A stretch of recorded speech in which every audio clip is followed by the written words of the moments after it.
முத்துவோடைய ஃபேமிலியை வச்சு தான் நான் ஒரு ஆட் ஷூட்டிங் பண்ண போகிறேன்னு இங்கே அந்த டீலர் ஃபோன் பண்ணி விஷயத்த சொல்கிறாரு. டீலர் வந்து விஷயத்த சொன்ன உடனேயே இங்கே ரோஹிணியும் மனோஜும் சேர்ந்து ஒரு புது கணக்கு போடுறாங்க.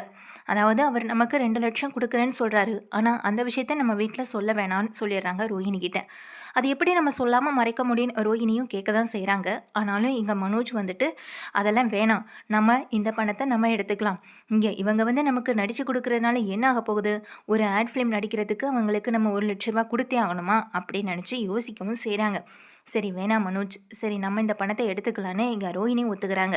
எல்லோரும் ஆட் ஷூட்டிங் நல்லா போயிட்டுருக்க நேரத்தில் முத்து வந்து பிரச்சனை பண்ணுறாரு. சரியாக பண்ணலைன்னு சொன்னதும் முத்து கோவப்பட்டு இங்கே பிரச்சனை பண்ணவும் செய்கிறாரு. அப்போ வந்திருக்கவங்க தான் சொல்கிறாங்க, அந்த ஷூட்டிங் எடுக்கிறவங்க 2 லட்ச ரூபா பணம் வாங்கிட்டு தானே நடிக்கிறீங்க, அதை நீங்கள் சரியாக நடித்து கூட கொடுக்க மாட்டீங்களான்னு கேட்கும்போது இங்கே முத்துவுக்கு மீனாவுக்கு அப்புறம் வீட்டில் இருக்க மற்ற எல்லாருக்கும் விஷயம் அப்போ தான் தெரியுது. வீட்டுக்கு போன உடனே மனோஜை நிற்க வச்சு கேள்வி கேட்கவும் செய்கிறாங்க. ஏண்டா வீட்டில் வந்து நமக்காக, அதுவும் உனக்காக இந்த ஆட் ஃபிலிமை வந்து நடித்து கொடுக்க முடியாதான்னு வீட்டில் அந்த பேச்சு பேசினேன். இதுக்கு பின்னாடி எவ்வளோ பெரிய பிளான் பண்ணி வச்சுருக்கேன். 2 லட்ச ரூபாயும் மொத்தமாக நீயே அமைக்கிக்கலான்னு. ஏண்டா ஏற்கனவே எனக்கு கொடுக்க வேண்டிய பணத்தையும் நீ நான் கொடுக்கல, இதில் எங்களுக்கு வர வேண்டிய பணத்தையும் நீ எல்லாத்தையும் அமைக்கிக்கிட்டு உன்னுடைய காரியம் முடியணும்னு எங்களை யூஸ் பண்ணிக்க பார்க்குறியான்னு இங்கே முத்து வந்து கேள்வி கேட்க, இங்கே ரோஹிணி தேவையில்லாமல் எதுவும் பேசாதீங்க, அவர் அந்த எண்ணத்துலலாம் உங்களுக்கு கொடுக்கலன்னா யோசிக்காமலாம் இல்லை. ஆரம்பத்தில் அவங்க சொன்ன விஷயம் அப்படி தான், பிறகு தானே எங்களுக்கே விஷயமே தெரியும். சரி ஷூட்டிங் முடிஞ்சதுக்கு பிறகு உங்ககிட்ட சொல்லலான்னு இருந்தோன்னு ரோஹிணி சொல்ல, நல்லா சமாளிக்கிற பார்லரம்மா, இந்த மனோஜ் கூட சேர்ந்து நீயும் திருட்டு வேலையெல்லாம் பார்க்க ஆரம்பிச்சிட்டலன்னு சொல்லி இங்கே முத்து வந்து திட்டவும் செய்கிறாங்க. அப்போது விஜய், ஏண்டா மனோஜ், எனக்கு 25,000 அவருக்கு 25,000ன்னு 50,000 பணம் வரணும்லடா அப்படின்னு சொல்லி இங்கே கேட்க, அது இல்லைம்மா, எங்கள் ரோஹிணி சொன்ன மாதிரி எனக்கு ஷூட்டிங் முடிஞ்சதுக்கு பிறகு விஷயத்த சொல்லலான் தாம்மா இருந்தேன், அதுக்குள்ளே அவன் உளறிட்டான் அப்படின்னு சொல்ல, அவன் உளர்னதுனால தான் இப்போ உண்மை தெரிஞ்சது, ஷூட்டிங் முடிஞ்சாலும் நீ சொல்லியிருக்கவே மாட்டடா அப்படின்னு எங்கள் முத்துவும் சொல்கிறாங்க. சரி சரி, நாங்கள் தான் ஷூட்டிங்லாம் நடித்து முடிச்சு கொடுத்துட்டோம்ல, பணத்தை எப்போ கொடுக்க போகிறேன் அப்படின்னு சொல்லி கேட்கவும் செய்ய, பணமா, அது வந்து அப்படின்னு தயங்கி நிற்கிறாங்க. மனோஜ், பாருங்கப்பா, நமக்கான பணத்தை அவன் கொடுக்க மாட்டேன்னு எப்படி எடுத்து வச்சிருக்கலாம், எங்களுடைய வேலையை விட்டுட்டு தானே நாங்கள் நடிக்க வந்தோன்னு எங்கள் முத்துவும் கேட்க செய்கிறாரு. ரோஹிணியும், அந்த பணத்தை நான் உங்களுக்கு கொடுத்துட்றேன், ரவி, ஸ்ருதி உங்களுக்கும் அந்த பணம் கண்டிப்பாக வந்து செய்கிறோன்னு சொல்லும்போது, இல்லை நீ எங்களுக்கு வந்து தான் ஆகணும், ஏன்னா நாங்களும் வேலையை விட்டுட்டு தானே வந்து உங்களுக்காக நடித்து கொடுக்க வந்திருக்கோம், நீங்கள் சும்மா நடிக்கிறீங்கன்னு சொன்னதுனால ஓகே, இங்கே வந்து உங்களுக்காக நடித்து கொடுக்கலான்னு வந்தோம், ஆனால் இப்போ தான் அவங்க பணம் தரேன்னு சொல்லியிருக்காங்களே, அதை எங்களுக்கு கொடுக்குறதுனால என்ன ஆக போகுதுன்னு சொல்லும்போது இங்கே ரோஹிணி திருன்னு முழிச்சிட்ருக்கேன். இந்த பார்லரம்மா சொன்ன பேச்சை காப்பாற்றும்னு நினைக்கிறேன். ஏற்கனவே சில விஷயங்கள்ல எனக்கு கொடுக்க வேண்டிய பணத்தில் கரெக்டாக தான் இருந்திருக்கு. இன்னும் 2 லட்ச ரூபா எனக்கு வர வேண்டியது இருக்குது.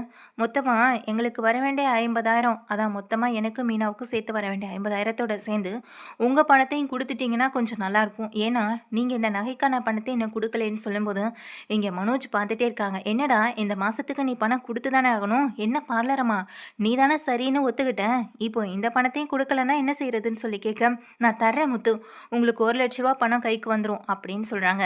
இதை கேட்ட முத்துவும் மீனாவும் ஒருத்தர் மாற்றி ஒருத்தர் பார்த்துக்கிட, அதே போல் இங்கே விஜயாவுக்கு அண்ணாமலைக்கு வர வேண்டிய பணம், ஸ்ருதி ரவிக்கு வர வேண்டிய பணம்னு எல்லாத்தையுமே இங்கே ரோஹிணி வந்து தரேன்னு சொல்லி ஒத்துக்கிறாங்க. இப்படி ஆகிப்போச்சே, இந்த வேலை பார்க்குறவனால இன்றைக்கி எல்லா விஷயத்தையும் முத்து தெரிஞ்சுக்கிட்டு எவ்வளோ கேவலப்படுத்துகிறான் அப்படின்னு சொல்லி இங்கே முத்து வந்து திட்டவும் செய்கிறாங்க. மனோஜ் உள்ள ரூம்குள்ளே போய் ரோஹிணிக்கிட்ட, சரி விடு மனோஜ், நம்ம பண்ணதும் தவறு தானே, அவங்களுக்கு கொடுக்க வேண்டிய பணம் தானே, எல்லாரும் சேர்ந்து தானே நடித்தோம், நம்ம தானே இந்த விஷயத்த மறைச்சோம், இப்போது அது தெரிகிற மாதிரி தெரிய வந்துடுச்சு, அதை பற்றி யோசிச்சு என்ன ஆக போகுதுன்னு சொல்லும்போது, பாத்தியா இந்த முத்துவை நமக்கு வர வேண்டிய பணத்தையும் சேர்த்து கேட்குறான்னு சொல்லும்போது, அது நீ மீனோட நகை எடுக்கிறதுக்கு முன்னாடி யோசிச்சிருக்கணும், இப்போ முத்து கேட்குறான் அப்படின்றதுக்காக கொடுக்காமலாம் இருக்க முடியாது, இந்த வீட்டில் என்னால் அசிங்கப்பட்டு நிற்க முடியாதுன்னு இங்கே ரோஹிணி திட்டவும் செய்கிறாங்க மனோஜ் எதுவுமே பேசாமல் இருக்க ரோஹிணி திட்டிட்டு போய் படுத்துறாங்க. அடுத்த நாள் டீலர்கிட்டேருந்து ஃபோன் வருது. ஃபோன் வந்து பார்த்துட்டு பேசுகிறாங்க. அப்போ ரோஹிணி மனோஜ்கிட்டையும் பேசிக்கிட்டு இருக்காங்க. டீலர் வந்து, வீட்டில் இருக்க எல்லார்கிட்டையுமே நான் ஒரு நன்றி சொல்லியே ஆகணும், அதனால் உங்கள் வீட்டோட அட்ரஸ் வந்து எனக்கு அனுப்பி விட்டிங்கன்னா நான் வருவேன்னு சொல்கிறாரு. அவரும் கண்டிப்பாக அனுப்பி விடுறேன்னு எங்கள் மனோஜ் வந்துட்டு அனுப்பிவிட, அதுக்கப்புறம் அவரும் வராரு வீட்டுக்கு வந்த கையோட, எல்லாருக்கும் ரொம்ப நன்றி, நீங்கள் நடித்து கொடுத்த ஆட் ஃபிலிம் எங்களுக்கு ரொம்ப சூப்பராகவும் இருக்குது, இது கண்டிப்பாக பாப்புலர் ஆகும்னு எனக்கு நம்பிக்கையும் நிறையா இருக்குது, எல்லாருமே அவங்கவுங்க ஒர்க்கை வந்து சரியாக பண்ணினீங்க, அதே நேரம் பணத்தை வந்து வீட்டில் கொண்டு கொடுத்துட்டு வரதான முறையாக இருக்கும்னு நானும் நினச்சேன், எனக்காக இவ்வளோ ரிஸ்க் எடுத்து எல்லோரும் நடித்து கொடுத்துருக்கீங்கல்ல, இந்த பணத்தை எல்லாருக்குமே நான் கொடுக்குறேன்னு சொல்லி இந்த பணத்தை எடுத்து அண்ணாமலை கையில் 2 லட்ச ரூபாய் கையில் வந்து கொடுக்கவும் செய்கிறாங்க. அண்ணாமலையும் அதை வாங்கிக்கிட்டு ரொம்ப நன்றின்னு சொல்லி உட்கார வச்சு பேசிக்கிட்டு இருக்க மீனா ஓடி போய் அவருக்காக சமையலெல்லாம் ரெடி பண்ண ஆரம்பிக்கிறாங்க. முத்து தான் போயிட்டு எல்லா பொருட்களும் வாங்கிட்டு வந்து கொடுக்கவும் செய்கிறாங்க. இந்த மனோஜ் ரோஹினி எதுவுமே பேசாமல் அழகாக அமைதியாக உட்காந்து அவர்கிட்ட கடலை போட்டுக்கிட்டு இருக்க மாதிரி பேசிக்கிட்டு இருக்காங்க. இங்கே மீனா துருதுருன்னு வேலை பார்த்துட்டு இருக்கதையும் முத்து வந்து மீனாவுக்கு உதவி செய்கிறதையும் பார்த்துட்டு இங்கே அந்த டீலருக்கு ரொம்ப சந்தோஷம். நானும் என் ஒய்ஃபும் கூட இப்படி தான், நாங்கள் ஆரம்ப காலத்தில் இந்த மாதிரி கணவன் மனைவியாக இருக்கிற பட்சத்தில் நாங்கள் ஒருத்தருக்கு ஒருத்தர் உதவி செஞ்சு நாங்கள் இப்போ தான் முன்னேறி வரத்துக்கு காரணமே இந்த மாதிரி உதவிகள்னால தான். சமையல் மட்டும் இல்லை, என்னுடைய ஒர்க் பிஸ்னஸ்னு எல்லா விஷயங்கள்லையும் அவள் எனக்கு அடிப்படை உதவிகள் நிறையவே செஞ்சுருக்கான்னு தன்னுடைய மனைவியை பற்றி பெருமையாக பேசிக்கிட்டு இருக்காங்க அந்த டீலர். இங்கே மீனா சமைச்சு முடிச்சுட்டு அதுக்கு பிறகு டீலரை சாப்பிட கூப்பிட நானே கூட்டிகிட்டு போகிறேன்னு சொல்லி இங்கே ரோஹினி தான் கூட்டிகிட்டு வராங்க. இங்கே விஜயாவும் கண்ணை காட்டுறாங்க. மீனாவை பரிமாற விடாத, நீயே பரிமாறு, அவரை காக்க பிடிச்சு வச்சுக்கோன்ற மாதிரி சொல்லாமல் சொல்ல அதை கவனிச்ச இங்கே ரோஹினியும் சரிங்க ஆண்டின்னு தலையை ஆட்டிட்டு இங்கே அவருக்கு பரிமாறுறதுக்காக எல்லாத்தையுமே ரோஹினி எடுத்து வைக்கிறாங்க. அப்போ டீலர் சொல்கிறாங்க, இல்லைம்மா ரோஹினி, மீனாவே பரிமாறட்டும்னு சொல்லும்போது இல்லைங்கள், இல்லை சார் நானே பரிமாறேன் அப்படின்னு சொல்கிறாங்க. இல்லைம்மா, கஷ்டப்பட்டு சமைச்சிருக்காங்க மீனா, என்ன இருந்தாலும் அவங்க கையால் பரிமாறும்போது அவங்களுக்கு ஒரு சந்தோஷம் கிடைக்கும், ஏன் எனக்குமே அது சந்தோஷமாக இருக்கும்னு சொல்லும்போது ரோஹினிக்கு ரொம்ப ஒரு மாதிரி ஆயிடுது. முகத்தை ஒரு மாதிரி வச்சுட்டு உட்காந்துருக்காங்க. சாப்பாடு பரிமாற அவரும் சாப்பிட்றாரு. சாப்பிட்டு பார்த்த டீலரும் மீனாவோட கைப்பக்கம் அருமையாக இருக்குது, இந்த மாதிரி சமையலை சாப்பிட்டு ரொம்ப நாள் ஆகுது, எங்கே போனாலும் ஹோட்டலில் கூட வீட்டு முறையில் தயாரிக்கப்படும் சாப்பாடுன்னு தான் போட்டிருப்பாங்களே தவிர உள்ளே போய் சாப்பிட்டா அது வீட்டு சாப்பாடு மாதிரியே இருக்காதுமா. ஆனால் என் அம்மா கையால் சாப்பிட்ட ஒரு திருப்தி வந்து இன்றைக்கி எனக்கு கிடச்சிருக்குன்னா அது உன்னால தாம்மா, ரொம்ப சந்தோஷம்னு சொல்லி இங்கே வாழ்த்தவும் செய்கிறாங்க. இது முத்துவுக்கும் ரொம்ப சந்தோஷத்தை கொடுக்குது. ஆனால் விஜயாவுக்கும் ரோஹினிக்கும் கொஞ்சம் கூட பிடிக்கவே இல்லை தான் மீனாவை பாராட்டுறது. சாப்பிட்டு முடிச்சுட்டு இங்கே ஹாலில் வந்து உட்காடுறாங்க. அப்போ டீலர் சொல்கிறாங்க, சரி நான் கிளம்புறேங்க ஐயா அப்படின்னு சொல்லும்போது இங்கே ரோஹினி மனோஜையும் பார்க்குறாங்க. உங்களுக்கு நான் டீலர்ஷிப் வந்துட்டு ஒத்துக்கிட்டேன்ல, அதுக்கு சைன் பண்ண வேண்டிய நேரமும் வந்துடுச்சு, கண்டிப்பாக நான் ஒரு நாள் கூப்பிட்டு உங்களை நான் சைன் பண்ண வைக்கிறேன் அப்படின்னு சொல்லும்போது மனோஜ் ரொம்ப ஹாப்பி ஆகுறாங்க. மனோஜ் பக்கத்தில் நிற்கிறீங்க ரோஹினி ரொம்ப சந்தோஷப்பட, இந்த டீலர்ஷிப் உங்களுக்கு கிடைக்கிறதுக்கு காரணமே முத்து தான். முத்து மட்டும் அன்றைக்கி உண்மையை சொல்லாமல் இருந்து இந்த விஷயம் எனக்கு தானாக தெரிய வந்துருந்துச்சுன்னா இதை நான் அடியோட கேன்சல் பண்ணியிருப்பேன். அன்னைக்கு முத்து சொன்ன ஒரு வார்த்தையால் தான் நான் கட்டுப்பட்டு இன்றைக்கி உங்களுக்கு இந்த வாய்ப்பையும் கொடுக்குறேன். ஆரம்ப காலத்தில் நானும் உங்களை மாதிரி வாய்ப்பு இல்லாமல் அங்கே இங்கே அலைஞ்சிட்டு இருந்தேன் நான் தான். அப்போ கூட எனக்கெல்லாம் யோசனை வரும், யாராவது ஒருத்தர் ஒரு வாய்ப்பு கொடுத்துட மாட்டார்னு நான் நிறைய தடவை ஏங்கியிருக்கேன். அந்த ஏக்கத்தை மற்றவங்களுக்கு கொடுக்கக்கூடாதுன்னு நினச்சதுனால தான் இந்த வாய்ப்பை உங்களுக்கு கொடுத்தேன். இப்போவும் சொல்கிற மனோஜ், பொய் சொல்கிறது எனக்கு கொஞ்சம் கூட பிடிக்கவே பிடிக்காது. பிஸ்னஸில் சைன் பண்ணதுக்கு பிறகு என்கிட்ட நேர்மையாக தான் இருக்கணும் அப்படின்னு சொல்லும்போது கண்டிப்பாக சார், நான் அந்த மாதிரி தவிர செய்யவே மாட்டேன்னு மனோஜ் சொல்லவும் செய்கிறாங்க. அப்போது டீலர்ஷிப்காரர் வந்திருக்கவர் தன்னுடைய பேக்கில் இருந்து ஒரு 5 லட்ச ரூபா பணத்தை எடுத்து முத்துவை மீனாவையும் கூப்பிடுறாரு.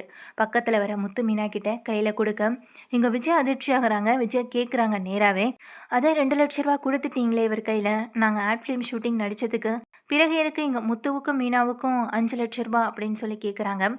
அதுக்கு அந்த டீலர் சொல்கிறாங்க, இது நான் இங்கே மீனாவோட திறமைக்காக கொடுக்குறது அப்படின்னு சொல்லும்போது இங்கே ரொம்ப அதிர்ச்சி ஆகிறாங்க. நான் ஒரு வெப்சைட்டில் உங்களுடைய ஆட் ஃபிலிம், அதாவது உங்கள் எல்லா ஃபோட்டோஸுமே நான் பார்த்தேன். உண்மையிலேயே அப்ரிஷியேட், எனக்கு ரொம்ப பிடிச்சிருக்குமா. நீங்கள் அந்த மாதிரியான ஒரு சின்ன ஒரு தொழில் ஆரம்பித்து அதை பெருசாக்கணும்னு ஒரு கனவோடு நீங்கள் எடுத்திருக்க இந்த முயற்சியில் வெற்றி பெற வாழ்த்துக்கள். அதுக்கு ஊக்குவிக்கிற விதமாக என்னுடைய முதல் தொகை 5 லட்ச ரூபாய், இது எதுக்கு கொடுக்குறேன்னு உங்களுக்கு தெரியுமான்னு சொல்லி இங்கே பார்க்கவும் செய்ய இங்கே முத்து மீனாவுக்கு ஒன்றுமே புரியலை. ஆச்சரியத்தோடு இங்கே அவரை பார்க்கவும் செய்கிறாங்க. அப்போது அந்த டீலர் சொல்கிறாங்க, நீங்கள் மேரேஜ் ஆர்டர் இந்த மாதிரி நிறைய ஃபங்க்ஷனுக்கு டெக்கரேட் பண்ணுறேன் அப்படின்ற மாதிரி சொல்லியிருக்கீங்க. இந்த 5 லட்ச ரூபா நான் வந்து உங்களுக்கு கொடுக்கறதுக்கு காரணம், நான் இங்கே ஃபாரின்லேருந்து வந்த பிறகு இங்கே நிறைய திருமண மண்டபங்கள்லாம் கூட நான் ரன் பண்ணிட்டு தான் வரேன். தியேட்டர்ஸ், திருமண மண்டபம்னு ஏகப்பட்ட விஷயங்கள் என்கிட்ட இருந்துகிட்ருக்கு. நீங்கள் பண்ணுற டெக்கரேஷன் எனக்கு ரொம்ப பிடிச்சிருந்தது, அதுக்காக மட்டும்தான் கொடுக்குறேன். பிடிக்கலைன்னா நான் யார்கிட்டையும் இந்த அளவுக்கு நான் கொண்டு போய் நேரில் பார்த்து கொடுத்துட்டு வரணுன்ற அவசியமும் இல்லை. ஆல்ரெடி முத்துவை பற்றியும் உங்கள் ஃபேமிலியை பற்றியும் நான் தெரிஞ்சிட்டதுனால தான் சரி நேராக வந்து நீங்கள் நடித்த ஆர்ட் ஃபிலிம்க்கான இந்த பணத்தையும் கொடுத்துட்டு அப்படியே மீனாவையும் புக் பண்ணிட்டு போகலான்னு தான் வந்தேன்னு சொல்கிறாங்க. இதை கேட்ட முத்துவுக்கும் மீனாவுக்கும் ரொம்ப சந்தோஷமாகுது. பார்த்தீங்களா, நான் சொன்னேன்ல, நீங்கள் மட்டும் இந்த மாதிரி ஆன்லைனில் ஒரு போஸ்ட் போட்டிங்கன்னா உங்களுக்கு நிறைய வரவேற்பு கிடைக்கும்னு. இந்த ஒரு போஸ்ட்லேயே இப்போ இவரே 5 லட்ச ரூபா கொடுக்குறாருன்னா போக போக உங்கள் லைஃப் நீங்கள் நீங்கள் நினச்சி பாருங்கன்னு எங்கள் ஸ்ருதியும் சொல்கிறாங்க. கங்க்ராச்சுலேஷன் அணின்னு சொல்லி எங்கள் ரவியும் போய் பக்கத்தில் நிற்க, இங்கே ரோஹிணிக்கும் மனோஜுக்கும் தூக்கி வாரி போடுது 5,00,000 நினச்சி வாயை பிளந்து பார்த்துக்கிட்டு இருக்க விஜய் யோசிக்கிறாங்க. அப்போது இங்கே முத்துவும் மீனா கையில் இருக்க பணத்தையும் பார்க்குறாங்க.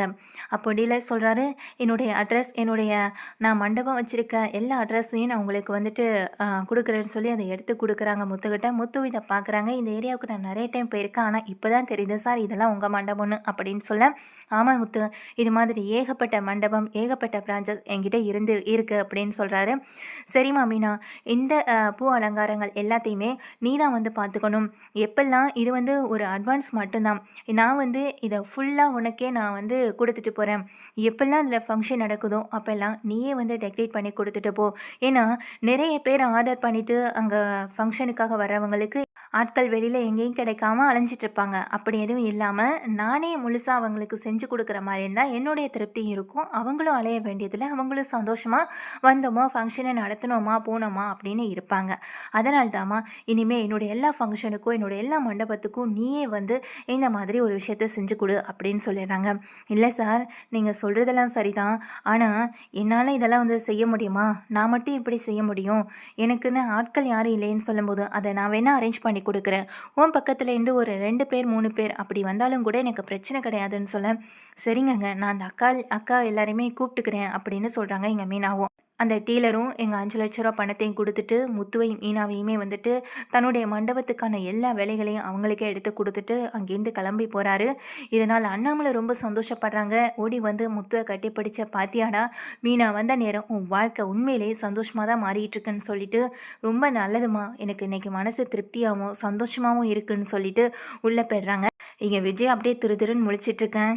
யாரோ சொன்னாங்க மீனா, இந்த வீட்டுக்கு நீ வந்ததுலேருந்து ராசி இல்லைன்னு. ஆனால் எனக்கு உண்மையானவே நீ ராசியானவதான்றத இன்னைக்கு அவர் வந்து நிரூபித்து காட்டிட்டு போயிட்டார்ல.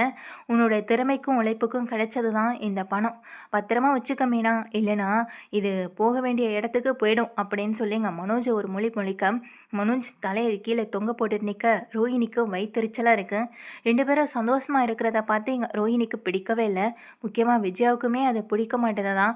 ஆனாலும் என்ன பண்ணுறது, இந்த விஷயத்துக்காக அவங்கக்கிட்ட பிரச்சனையும் பண்ண முடியாதே அப்படின்னு நினச்சி இறந்துகிட்டே இருக்காங்க.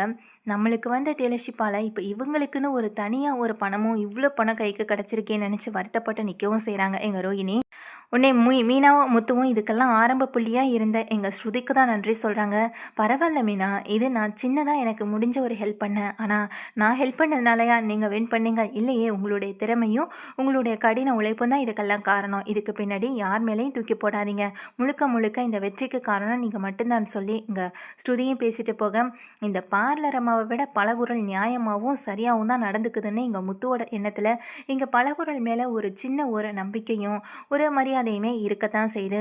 எங்கள் முத்து மீனா ரொம்ப சந்தோஷமாக அந்த பணத்தை கையில் வச்சு ஏந்தியபடி ரொம்ப ஹாப்பியாக இருக்காங்க.